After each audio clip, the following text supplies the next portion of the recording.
औज़ुबिल्लाहि बिस्मिल्लाहिर्रहमानिर्रहीम। अस्सलाम वालेकुम नाज़रीन। नाज़रीन यकीनन आप खैरियत से होंगे। इस दुआ के साथ कि अल्लाह ताला आप सबको अपने ख़ास अपनी हिफ्ज़ो मान में रखे। इस दुआ के साथ कि अल्लाह ताला इस दुनिया में और अगले जहाँ में दोनों में शाफ़े महशर आका दो जहाँ महबूब खुदा वजह तख्लीक़ कायनात की मोहब्बत में, उनकी ज़ेर निगरानी में, उनकी ग़ुलामी में रहे। हमसे वो कोई अदा, कोई इबादत, कोई ऐसा काम हो जाए कि रोज़े महशर आका करीमा में फ़ख्र से कह के ये मेरा उम्मती है। नहीं तो हमारे जो सियाकारियाँ हैं, हमारे जो गुनाह हैं, हमारी जो हमाकतें हैं, हमारी जो बेवकूफ़ियाँ कूफियाँ और मगरब की तकलीद हमें परेशान करती रहती। काश हमारी ज़िंदगियों में ऐसी इबादत आ जाएँ, ऐसे ज़िक्र अज़कार आ जाएँ कि आखिर में रोज़े महशर और दुनिया में भी हमें हमारे ऊपर आका करीम फ़ख्र से कहें कि ये मेरा उम्मती। तो आज फिर जैसे मैंने पहले बात की थी कि छोटा मुँह बड़ी बात, जब भी मैं दरूद पाक के प्रोग्राम करने की कोशिश करता हूँ तो मैं ना डर से जाता हूँ कि मैं शायद इस काबिल नहीं हूँ। तो आज मैं करूँगा दरूद इब्राहिमी, दरूदों का सरदार, सबसे बड़ा दरूद। तो नाज़रीन इसको अपने प्रोग्राम का स्टार्ट इस तरह करता हूँ कि रोज़े जब क़यामत आएगी तो क़यामत के दिन जब अल्लाह ताला कहेगा अपने फरिश्तों से कि जिन्होंने अर्श उठाया होगा, चारों फरिश्तों को कहा जाएगा इनको मार दो, और फिर जिब्राइल को मौत आ जाएगी। जिब्राइल के बाद अल्लाह ताला कहेगा मैंने वादा किया है कि मौत के फरिश्ते को भी मौत आ जाएगी। मौत के फरिश्ते, ये पूरी कायनात, ये गैलेक्सियाँ, ये ज़मीन, ये आसमान, ये तारे, ये पहाड़ भस्म होकर रह जाएंगे और पूरी कायनात में कुछ नहीं होगा रब्बे ज़ुल जलाल के अलावा। और वो होगा ना कुल्लु नफ्सिन ज़ायक़ातुल मौत, हर तरफ मौत और खामोशी होगी, लेकिन कुछ सदाएं रूह परवर ईमान को ताज़ा करने वाली उस वक्त भी जारी और सारी होंगी, क्योंकि उस वक्त भी अल्लाह की ज़ात अपने महबूब पे दरूद पाक पढ़ रहे होंगे। यानी कि इस पूरी कायनात का सबसे बड़ा वजीफ़ा, पूरी कायनात की जान और पूरी कायनात, इस दुनिया और उस दुनिया, कुछ वजीफ़े हम जो दुनिया में करते हैं इस दुनिया के लिए, कुछ उस दुनिया के लिए, ये वो वजीफ़ा है जो दोनों दुनिया के लिए कामयाब होगी। जब पूरी कायनात भस्म हो जाए, कुछ भी नहीं होगा, उस वक्त भी कायनात में रब महबूब खुदा आका करीम का जो उन पर दरूद भेजा जा रहा होगा और वो नूर, वो रोशनी चारों तरफ फैली होगी। वो उलमा तसव्वुर करें जब अल्लाह अपने जलाल में होगा, अपने सारे फरिश्तों को, जिब्राइल को, इज़राइल को, मैकाइल, तिनका सारे जो जिन्होंने अर्श उठाया होगा उनको भी मौत आ जाएगी, लेकिन उस वक्त फिर अल्लाह की ज़ात होगी और वो कहेगा कि उस वक्त भी दरूद पाक, यानी दरूद पाक कायनात की तख्लीक से पहले और कायनात की तख्लीक होने के बाद, और जब कायनात भस्म हो जाएगी, रेजा रेजा होकर अब जो पहाड़ है रुई की तरह हवा में उड़ जाएंगे और समंदर खुश होकर हो जाएंगे, उस वक्त भी दरूद पाक की सदाएँ गूंज रही होंगी। दरूद पाक अल्लाह ताला को इतना पसंद है कि अल्लाह ताला अपने प्रोटोकॉल से ज़्यादा अपने महबूब के प्रोटोकॉल को पसंद करता है। इसकी मैं मिसाल इस तरह दूंगा कि अल्लाह ताला फरमाते हैं कि लोगों कह दो इन लोगों से कि मेरे महबूब आपकी आवाज़ से ऊपर अपनी आवाज़ बुलंद ना करें। अगर ये आपकी आवाज़ से इनकी आवाज़ बुलंद हो जाएगी, इनके सारे अमाल जब्त कर लिए जाएंगे, इनके सारे अमाल ख़त्म हो जाएंगे। और देखिए यानी कि अगर कोई आका करीम के सामने कोई ऊँची आवाज़ में बोल दे तो उसके सारे अमाल ख़त्म हो जाएंगे। और अगर आका करीम का कोई फ़ैसला करते हैं और वो फ़ैसला कोई दिल में सोचता है कि ये फ़ैसला ठीक नहीं है, और उसके दिल से ईमान की हरारत, ईमान का नूर उससे छिन जाएगा, जिनका अल्लाह ताला कितना पसंद करते हैं।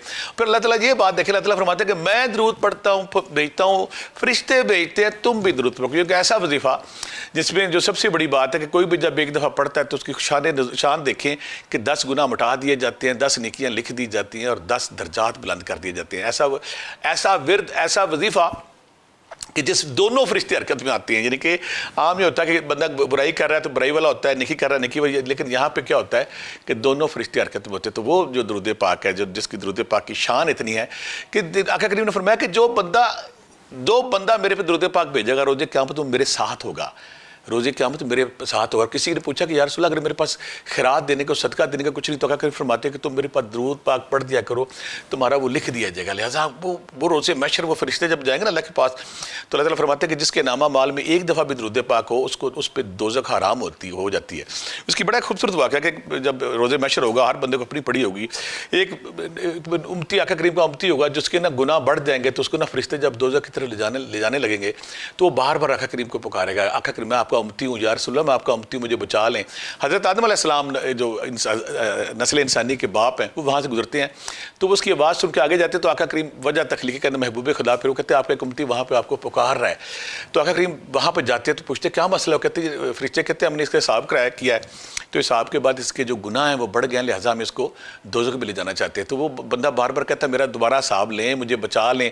आका करीम फरमाते हैं कि इसका हिसाब लो, तो फरिश्ते फरमाते हैं कि हमें हुक्म है एक ही दफ़ा हिसाब लेना है। तो आप फिर क्या करते हैं, चलो चेक करो, इसको चेक करने के बाद आका करीम ना उसे कहते हैं एक चिट पे ना उसे पूछते हैं उस बंदे से, कभी तुमने ज़िंदगी में कभी कोई मेरे पे दरूद पाक पढ़ा, कोई किया हो? तो एक चिट पे आका करीम ना उस दरूद पाक लिख के उसे पलड़े में डाल देते हैं, और पलड़ा जो है ना नेकियों का वो भारी हो जाता है। तो वो जब भारी हो फरिश्ते दोबारा चेक करते हैं तो वो उसकी जो नेकियां होती हैं वो बढ़ जाती हैं, गुनाह उसकी कम हो जाते हैं। वो पूछते हैं करीम कि मैं कौन हूँ? तो वो मासूम बंदा कहता है मैं आपको नहीं जानता। आप क्या फरमाते, तुमने एक दफ़ा मेरे पे दरूद पाक पढ़ा था। शान देखे कि अगर आप ईमान के साथ अपने सीने को नफरत को कमीनगी से और तकब्बर से बचा के और आका करीम की मोहब्बत में अगर आप दरूद पाक पढ़ते हो, उसकी शान देख की तरह कितनी शान बुलंद है कि रोज़े महशर एक दफ़ा पढ़ा हुआ दरूद पाक आपके लिए। फिर शब जुमा को पढ़ना बड़ी सादत है, अगर आप 100 बार पढ़ते हैं। और उसकी दरूद पाक बहुत ज़्यादा है, इतने ज़्यादा दरूद पाक। लेकिन जब आप दरूद इब्राहिमी पे आते हैं ना, ये वो फूल हैं जो आका करीम के लब मुबारक से झड़े हैं। ये वो इतर 20 जो अल्फाज हैं आका करीम के लब से निकले हैं। यानी कि इसमें कोई शक नहीं, हर दौर में जो कोई वली है, कोई मुफस्सर है, कोई आलिम दीन है, वो अपने तरीके से अपनी याददाश्त, अपनी भी मोहब्बत का इजहार मुख्तलिफ दरूद पाक से करता है। और बेशुमार दरूद पाक है और हर दरूद पाक की अलग शान है, हर दरूद पाक की अलग शान। लेकिन जब हम दरूद इब्राहिमी पे जाते हैं, ये वो दरूद है जो आका करीम के लब मुबारक से निकला। और ये इतर 20 खुशबुओं से भरे हुए अल्फाज आका करीम के ऊँटों से निकले हैं। आप पढ़ते थे, आपके सहाबा पढ़ते थे। और दूसरी बात है कि हर दौर का वली, हर दौर का मुसलमान, हर दौर में ज़िंदगी में इसको ज़रूर पढ़ता रहा। एक दफ़ा जब मुराद शरीफ पे आका करीम जाते हैं तो वहाँ पे हज़रत इब्राहीम अलैहिस्सलाम से मुलाकात होती है। इब्राहीम अलैहिस्सलाम कहते हैं कि मोहम्मद सल्लल्लाहु अलैहि वसल्लम अपनी उम्मत को जाके मेरा सलाम कहना। तो आका करीम फरमाते हैं कि आपको भी मेरा सलाम पहुँचे। और दूसरी बात है, आका करीम सारी ज़िंदगी बड़े फ़ख्र से ना कहा करते थे कि मैं हज़रत इब्राहीम अलैहिस्सलाम की औलाद भी। और इसमें जब हम देखते हैं दरूद इब्राहिमी को, और नाम दरूद इब्राहिमी क्यों पढ़ा, रब्बे जुल जलाल की एक अजीब शान है, बड़ी अज़मत है। वो क्या करते कि जब कोई इंसान इबादत में, रियाजत में, मुजाहदे में अल्लाह को राज़ी कर देता तो अल्लाह ताला पर क़यामत तक उसको अमर कर देता है। इसमें कोई शक नहीं। 1,24,000 पैगम्बर और हर पैगम्बर एक से बढ़कर एक है। लेकिन जब हज़रत इब्राहीम अलैहिस्सलाम की हम ज़िंदगी देखते हैं कि किस तरह एक बुत शिकन घर में पैदा हुए, बुत तोड़े, बुत तोड़ने के बाद वक्त के बादशाह ने आपको आग में फेंकने हुक्म दिया। और जब आग में फेंका जा रहा था तो जिब्राईल आते हैं, कहते बताओ इब्राहिम क्या हुक्म है? तो आप कहते हैं मेरा रब मेरे से बेहतर जानता। आग में गिर जाते हैं, लेकिन आग में भी फिर रब पे तवक्कल यकीन देखे कि वहाँ पे बच निकलते हैं। फिर आपको हिजरत का मौका मिलता है। फिर हिजरत करके जब आते हैं, फिर सबसे बड़ी जब आगे आते हैं, बेटा पैदा होता है तो हुक्म होता है कि बेटे को जाके मक्का में छोड़ो। मक्का में छोड़ के आ जाते हैं। कुछ अरसे बाद फिर हुक्म होता है जाके मिल के आओ। फिर मिल के वापस आ जाते हैं। फिर जब हज़रत इस्माइल बड़े होते हैं तो फिर हुक्म होता है कि इसको मेरे रास्ते में कुर्बान कर दो। कुर्बान कर देते हैं तो फिर वहाँ पर अल्लाह ताला फिर दुम्बे को भेज के आप इस्माइल को बचा लेते हैं। लेकिन आपकी मोहब्बत और आपकी जो अक़ीदत रब्बे जुल जलाल से वो देख के अल्लाह शकर उठते हैं।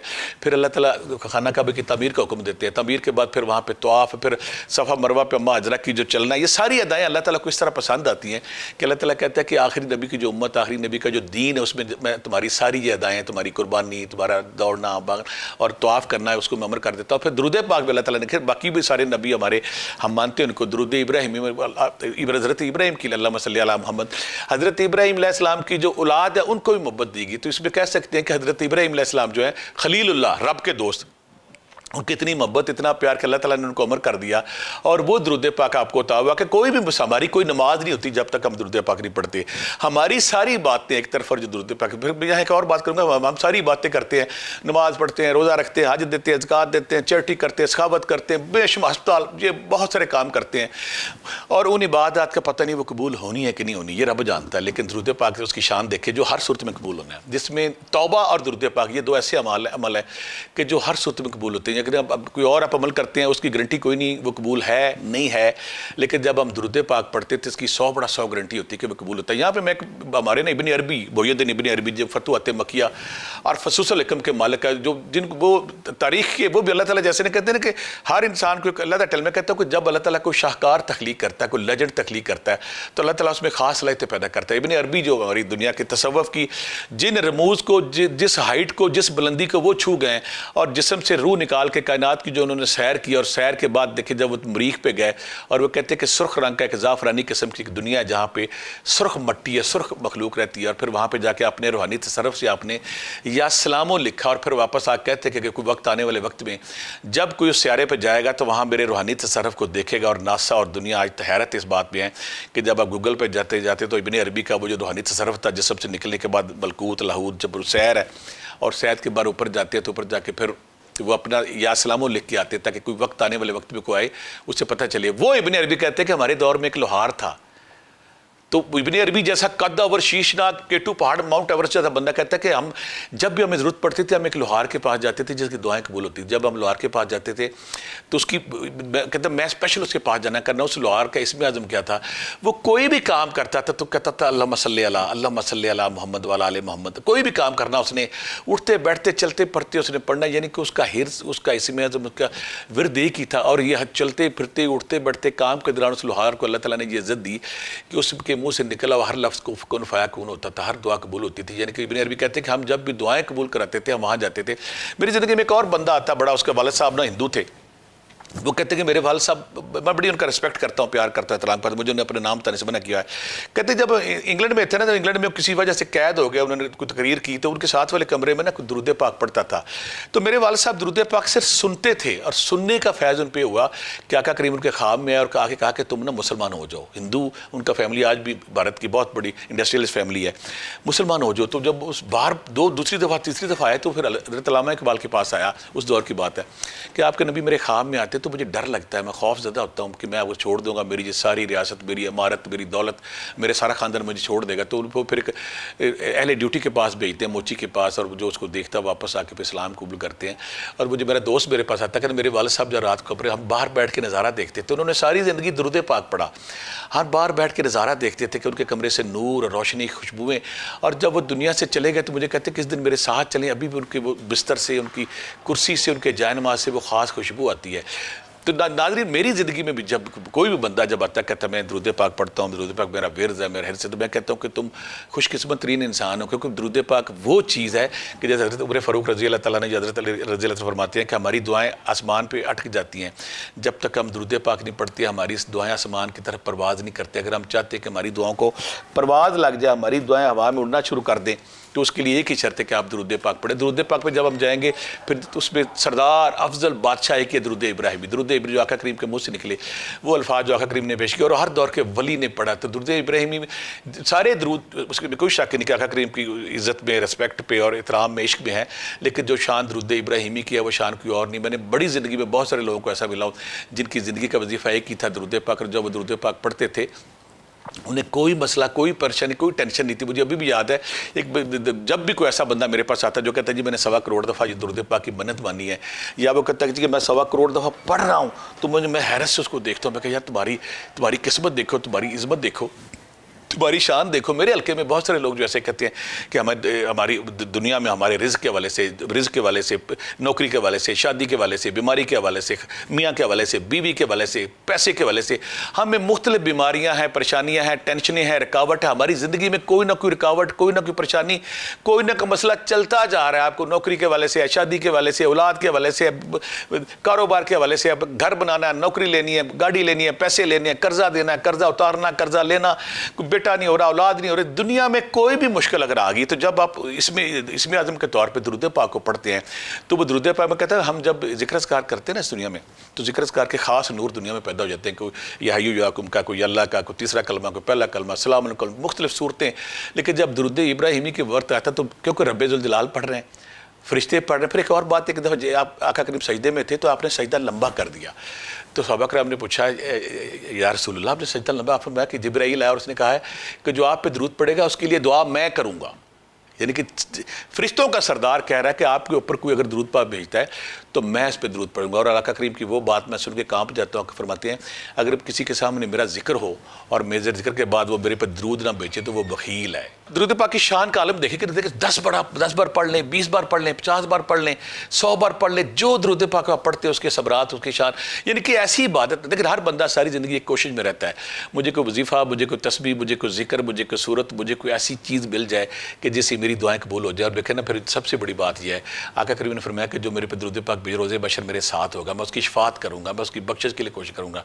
और ऐसा वजीफ़ा जो रब पढ़ता है, ऐसा वजीफ़ा जो फरिश्ते पढ़ते हैं, ऐसा वजीफ़ा जो आका करीम पढ़ते थे, ऐसा वजीफ़ा जो हर वक्त का वली, वो जुनैद बगदादी, हसन बसरी, ख्वाजा मुनीद चिश्ती, अजमेरी, दाता अजमेरी, बड़े से बड़े वली वक्त जो दुनिया उनके अगर मुकाम मिला है, दुनिया में कोई एक भी वली ऐसा नहीं गुजरा जिसने दरूद पाक के बगैर कोई अपनी मंजिल हासिल की। अगर आप चाहते हैं कि आप इलाही रंग में रंग जाएँ, बहुत से लोग कहते चाहते हैं कि हमारी मिशन है, हमारा इरादा, हमारी ख्वाब है, ड्रीम है कि हम इलाही रंग में रंग जाए, हम रब के पसंदीदा बंदों में शामिल हो जाएँ, तो उसके लिए सिंपल एक बात, अगर आप दुरूद पाक अपनी दुरूद इब्राहिमी स्पेशली अपनी ज़िंदगी का हिस्सा बना लेते तो यकीन करें आपकी ज़िंदगी में वो आपकी वो शान वो अज़मत आप में आ जाती है।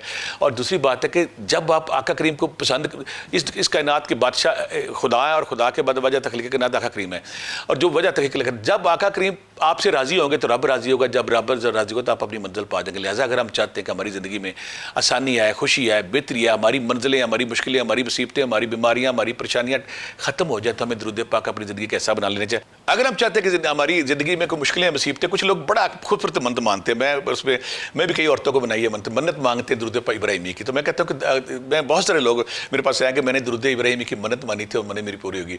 वो भी मैं आपसे तरीका शेयर करता हूँ। अगर आप चाहते हैं कि आपकी ज़िंदगी को मिशन है, कोई मकसद है, कोई नौकरी है, कोई जॉब है, कोई शादी है, कोई रिज़्क़ है, कोई सेहत है, कोई औलाद है, बीमारी, परेशानी, फ़लाँ काम, फ़लाँ मकान, गाड़ी, फ़लाँ चीज़ मुझे मिल जाए, तो उसके लिए मन्नत मांग लेते हैं। मन्नत मांगने का तरीका ये है, आपने पहले अच्छी तरह सोचना है कि मैं कितना पढ़ सकता हूँ। अगर आपके कुछ उस मकसद को टारगेट में रखे, उस नौकरी को, जॉब को, शादी को, रिज़्क़ को, मसले को, परेशानी को, मकान को, घर को, जो आपको परेशानी, उसको जेन में रखे और फिर अल्लाह ताला से वादा करे, दो रकत नफल पढ़े, नफल पढ़ने के बाद बावजू होकर ये मन्नत मान ले कि मैं अगले 11 दिन में इतना दुरूद, अगर मेरा ये काम हो जाता तो मैं इतना दुरूद पाक डेली पढ़ूंगा। उसमें आप 100 बार कर सकते हैं, 50 बार कर सकते हैं, 313 बार कर सकते हैं, 1000 बार कर सकते हैं। कुछ लोग मुझे ऐसे मिले, उन्होंने कहा हमने एक मन्नत मानी थी, मेरा ये काम हो गया तो मुझे नौकरी मिल गई, मुझे बेटा मिल गया, मुझे घर मिल गया, मुझे मेरा कारोबार चल गया, मेरी फ़लाँ मुसीबत हल हो गई, तो मैं 1.25 लाख दुरूद पाक पढ़ूंगा। लेकिन अगर आप ऐसा सोचते हैं तो मन्नत आप मान लीजिए पहले कि मैं इतना पढ़, लेकिन आप ये ज़हन में रखिएगा कि आपकी जो हिम्मत है, आपकी जो इस्तात है, आपकी जो गुंजाइश है, उसके मुताबिक रखिएगा, कहीं ये गुस्साखी ना हो जाए, आप माने और वो पूरा ना हो।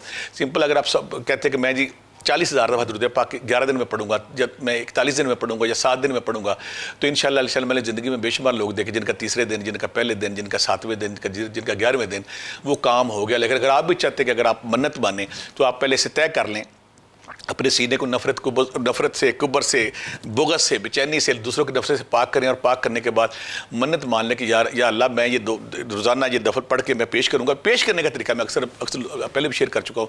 आपने जब ये पढ़ना है रोज़, तो आपने सफ़र ये करना है कि आप आका करीम के रोज़ा रसूल के बाहर अम्मा आयशा के हुजरे के बाहर बैठे हैं ज़मीन पर, और ज़मीन पर आप बैठ के आप पेश कर रहे हैं, और पेश आप ख्याल आपने ये करना है कि हज़रत बिलाल रज़ी अल्लाह तआला अन्हु आए और वो आपका जो हदिया लेके आका करीम के पास गए हैं और कहते हैं कि या रसूलल्लाह बाहर एक पाकिस्तान से ये फ़लाँ बंदा आया तो उसने आज आपको इतना दुरूद पाक हदिया किया है।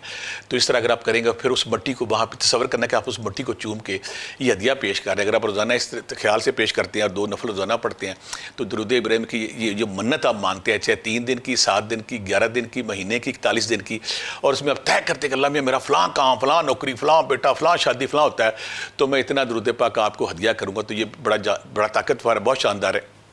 और आखिर में इस बात के मैं आपसे ये रिक्वेस्ट करूँगा कि अगर आप मन्नत नहीं मानते, कुछ भी नहीं करते, तो आपके लिए आसान काम है कि 10 बार, 20 बार, 50 बार, मैं 100 बार तो रिकमेंड करूँगा। मैंने जो अपनी ज़िंदगी में कामयाब 3 लोग थे, मैं भी जब ज़िक्र-अस्कार पे लगा तो मुझे एक जुनून चढ़ा कि मेरे ज़िक्र-अस्कार करें। किसी नेक बंदे ने मुझे बड़ी खूबसूरत बात की कि जब तक दुरूद पाक तुम्हारे ज़िक्र में शामिल नहीं होगा, तुम्हारी इबादत, तुम्हारा विरद, तुम्हारा चिल्ला नहीं चलेगा। लिहाजा अल्हम्दुलिल्लाह अल्हम्दुलिल्लाह। फिर मैंने इसको कितने सालों इसको हज़ारों में पढ़ता रहा और अल्लाह ने मुझे तौफीक दी। तो दुरूद पाक अपनी ज़िंदगी कैसे, दुरूद इब्राहिमी स्पेशली खास तौर पर अपनी ज़िंदगी कैसा बनाए, ये क्योंकि दुरूद इब्राहिम वो जो आका करीम के मुँह से लब मुबारक से ये फूल जड़े हैं, और जो कोई वली कोई बंदा ऐसा नहीं दुनिया में आया जिसने आज तक ये ना पढ़ा हो, जिसको खुदा पढ़ता हो, जिसके फरिश्ते पढ़ते हो, जिसको जिब्राइल पढ़ता हो, जिसको वक्त का हर वली पढ़ता हो।